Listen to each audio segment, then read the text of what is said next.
क्योंकि मैं सियासतदान को इलेक्ट करके भेजता हूँ, मैं जज साहब को अपॉइंट नहीं करता।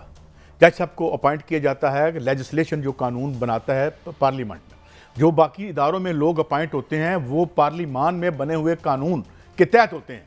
सबसे ताकत जो है किसी रियासत में अल्लाह ताला के बाद, वो जो रियासत के अंदर जो ताकत है वो असेंबली से निकलती है। हाई कोर्ट असेंबली में कैसे तैनात करते हैं जरा बता दें, मुझे पता नहीं। वैसे हाई कोर्ट का जज जो तैनात होता है, नहीं, हाई कोर्ट का जज अगर आप कहते हैं कि गलत तैनात, आप मिसाल लेता हूँ मैं, तो कल सवेरे 2/3 मेजॉरिटी लें, नया कानून बनाएं तो उसके तहत अपॉइंट होना शुरू हो जाएगा। इस वक्त तो ये है कि उनका तो बड़ा आसान तरीका है कि सीनियर मोस्ट जो है सुप्रीम कोर्ट में कम अज़ कम सीनियर मोस्ट जो है उसको आप जज लगा देते हैं। आप ये समझते हैं कि जजेस की अपॉइंटमेंट का तरीका ठीक नहीं है, कानून लेके आए। और यार अपनी जाती केसेस को ख़त्म कराने के लिए तो रोज़ कानून लेके आए होते हो। जजी नहीं, ये सुओ मोटो जो है इसका रिव्यू भी हो सकता है। तो यार कोई इस मुल्क की बेहतरी के लिए और जुडिशरी की बेहतरी के लिए भी कानून ले आओ। ये है असल मसला नहीं है। आपने फरमाई है ये सर्जरी का टाइम है काजी साहब, इस वक्त पाकिस्तान की सर्जरी का टाइम है। ये इस वक्त जो हालात नीचे जा चुके हैं, बहुत नीचे चले गए हैं। मैं आपसे दुआ करेंगे अल्लाह पाक उठाए पाकिस्तान को। मैं आपसे दरख्वास्त करता हूँ सर्जरी किसी माहिर सर्जन से करवाएं, मेरे बाल काटने वाले से सर्जरी मेरी ना करवाएं, खुदा का वास्ता। आपको क्या ख्याल है नहीं मकीम खतरा है जान। तो ये है बात, ये है कि यहाँ अगर रियल सियासतदान और ये रियल सियासत की जाए तो इलेक्शन में जाना चाहिए। और मैं आपको एक और बात बताऊँ, ये जो है ना बड़ा शोर है, बड़ा ये रौला, ये पार्टी पॉपुलर है, ये पार्टी पॉपुलर है। इन हालात में अगर कोई भी पार्टी इनकलाबी इस्लाहात नहीं कर, इस्लाहात क्या इनकलाब ही करना पड़ेगा, 6 महीनों में पार्टी फारूक हो जाएगी। यही हो रहा है। जिस वक्त पिछली हुकूमत गई थी उसकी क्या हालत थी मुझे आप बताएं। अगले 6 महीनों में क्या हालत होगी अगले आने वालों की। तो अगर आप नहीं तब्दीलियाँ करेंगे और आप और नहीं कर रहे, मिसाल मैं आपको देता हूँ। अब मिसाल क्या है, मिसाल है कि हमें 14 से ज़्यादा वजीर नहीं चाहिए, करके तो दिखाएं। अगले दिन गवर्नमेंट डिग गिर जाएगी। सबसे पहले तो मौलाना फजल रहमान कहेंगे, जिस तरह बिलावल भुट्टो साहब ने कहा था 25 अरब रुपया अगर ना मिला हमें तो बजट पास नहीं होगा, जमहूरियत खतरे में हो जाएगी। तो भट्ट साहब ऐसे जमहूरियतें चलती नहीं है। काजी साहब हमें सच बोलना चाहिए, और सच ये हम दोनों किसी पार्टी के स्पोक्समैन नहीं, अल्हम्दुलिल्लाह मुझे आपका भी पता है और अपनी ज़ात का भी पता है। लेकिन सच ये है कि अगर 3.5 साल में पिछली हुकूमत ने IMF से डील नहीं कर सकी और दवा की मामला नहीं कर सके, तो मौजूदा president prime minister of Pakistan अगर कोई कोशिश कर रहे हैं तो खुदारा यार कभी कभी थोड़ा सा सच भी कह दिया करें कि यार इस दफ़ा काम अच्छे हो रहे हैं। बने बहुत बस कोशिश करें। अब मेरा नहीं ख्याल कि कुछ मज़ीद माल बनाने की कोशिश की ज़रूरत रह गई है। कोशिश इस मुल्क को बेहतर बनाने की रह गई है। कोशिश हम देखते रहे हैं जो कोशिश हुई है यहाँ पे, ठीक है ना भट्ट साहब, आपने भी देखी और मैंने भी वो कोशिश देखी है यहाँ पे। अभी कल ही तो बता रहे थे कि हम सब मुजरिम हैं। मुजरिम है यहाँ जो बिजली का मसला हो, कैसे मुजरिम है? क्या चाहिए 24 करोड़ लोगों ने साइन किए थे जाके बिजली के 2 नंबर मुआहदों पर, किसने किए थे? हम कैसे मुजरिम है भाई? हमारे मुजरिम वो हैं जिन्होंने हल्फ लेके कहा कि हमारी अमानतों का ख्याल करोगे। आर्टिकल 6 पे भी लगना चाहिए कि जो कुरान पे रख के हाथ हल्फ देते हैं कि हम इस मुल्क के अवाम की अमानतों में ख़यानत नहीं करेंगे। तो फिर क्या हुआ?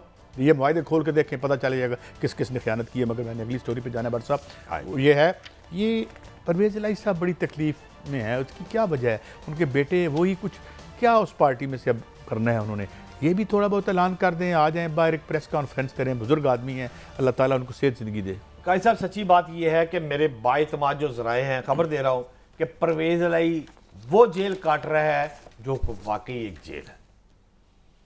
वो शलवार और बनियान पहने हुए जेल काट रहे हैं। कैंप जेल में भी यही हाल था और अब पिंडी में भी यही हाल है। उनका पंखा अक्सर बंद होता है, तस्वीरें उतार कर कोर्ट में पेश कर दी जाती है। अब ये देखें, गौर करें, जिस तरह आप पहले फरमा रहे थे ना, इंसाफ की बातें, IG prison, IG Punjab, home secretary, इन तीनों को कोर्ट ने कहा कि परवेज़ इलाही को पेश करो, और ना पेश करने पर 50-50 हज़ार रुपया जुर्माना, शोकॉज नोटिस 5 तारीख डाल दी अगस्त की। यार आप जाओ जाके माफी दे और कह परवेज़ इलाही को हम पेश कर देंगे। उन्होंने हाई कोर्ट में रिट कर दिया। एक जज साहब के पास लगी, जज साहब ने सुनने से इनकार कर दिया। दूसरे जज साहब के पास लगी, उसने सुनने से इनकार कर दिया। जब सरकारी मुलाजमीन इस हद तक आपके सामने आ जाए तो जज के पास को पिस्टल तो नहीं होती ना, उसे ऑर्डर ही करना है।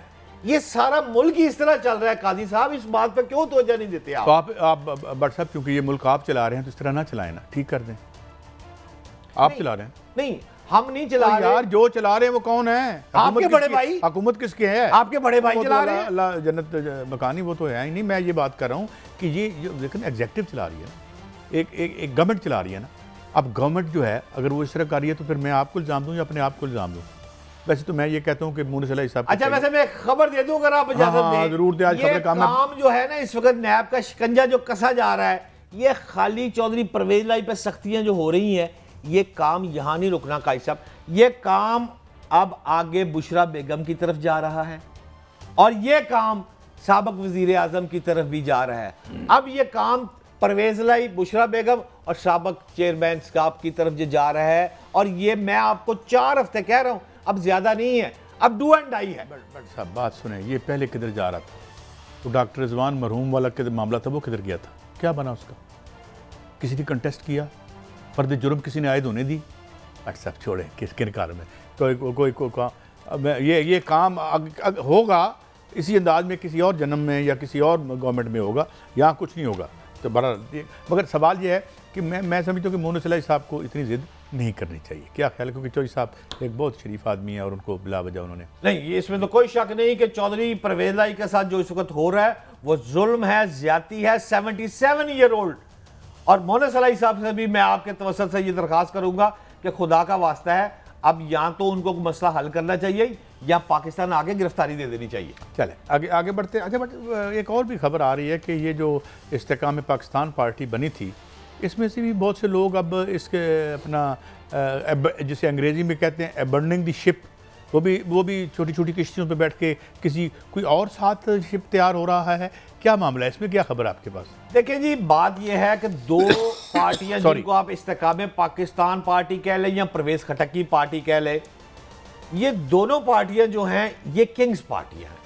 अच्छा, किंग्स पार्टियों के जो मेहरबान मेरे हैं, जिनके पास मैं over a cup of T गपशप लगाता हूं, वो तो मुझे इस अंदाज से काजी साहब कह रहे हैं कि मुल्क में इंतखाबात का दूर दूर तक नामो निशान ही नहीं है। तो उन लोगों की जो बात है वो फिर थोड़ी सी मैटर तो करनी पड़ेगी। मुबारक नहीं दी आपने कि आप सियासतदान है माशाल्लाह, और कितनी अच्छी खबर कौम को दे रहे हैं आप, मुबारक तो देनी थी। हाँ, लेकिन इसके साथ साथ मैं आपको यह भी बता दूं काजी साहब के अब बंदों की तादाद आना शुरू होने वाली है 14 अगस्त के बाद। अभी तक तो नहीं आई, मैं मानूंगा। किधर आना शुरू हो रहे हैं वो? ये इस्तेकाम पाकिस्तान और परवेज खटक थोड़ा सा जो है ना वो प्लानिंग कर रहे हैं। वो अब अपने कार्ड जो है वो शो कर रहे हैं टेबल पर। और मेरे जो दोस्त जिनसे मेरी मुलाकात हुई है, मैंने कहा अभी तक तो जो बंदे आए हैं वो कोई इतने मजेदार बंदे मुझे नहीं समझ आए। 14 अगस्त के बाद की उन्होंने डेट दी है और ये कहा है कि हम आपको बड़े बंदे दिखाएंगे खैबर पख्तूनख्वा में भी और पंजाब में भी। देखिए 6-7 लोग तो वैसे ही से छोड़ के जा रहे हैं, ये खबर भी चल रही है मेरे ख्याल में, मुझे बताया जा रहा है। लेकिन सवाल ये है भट्ट साहब कि लोग कहाँ से आएंगे? अभी मुझे बताएं, इन्हें कहीं एक जलसा करके दिखाएं। अभी कब मियाँ शहबाज शरीफ साहब का जलसा कब है? माशाल्लाह जी, उन्होंने वो जलसा नहीं है काजी साहब, वो कजाफी स्टेडियम के अंदर राना मशहूद साहब को उन्होंने जिम्मेदारी दी है कि जाने से पहले कोई ऐसा कट कर लें जिसमें काफी सारे बंदे तादाद बड़ी हो जाए, और मैं उससे खिताब करना चाहता हूँ। ये ख्वाहिश है। जलसा ही है ना, आज जलसा क्या ले चलो। तो उसमें सुना है कि लोग जो हैं बड़ी बेताबी से इंतजार कर रहे हैं और काफिले अभी से ही चल पड़े उधर रवां दवाएं। ये क्या सिलसिला है? थोड़ा बताएं ना, जमीन पे क्या है? नहीं काजी साहब, उसमें बंदे देखें, सुना वो सरकारी मुलाजमों पे पाबंदी लगा दी गई है, वो नहीं आएंगे। शहबाज साहब जब मियां नवाज शरीफ साहब को लेने एयरपोर्ट गए थे तब भी उनके साथ काफिला बहुत लंबा था। आपको वो भी याद होगा। गो कि वो एयरपोर्ट नहीं पहुंच सके, मियां नवाज शरीफ साहब के पास नहीं, ज्यादा बंदे हों तो फिर नहीं पहुंच पाते। हाँ, लेकिन रश उनके साथ बहुत ज्यादा था। और जिस तरह मेहनत से काम कर रहे हैं शहबाज शरीफ साहब, इस पर इन्हें खराज तहसीन तो पेश करना चाहिए।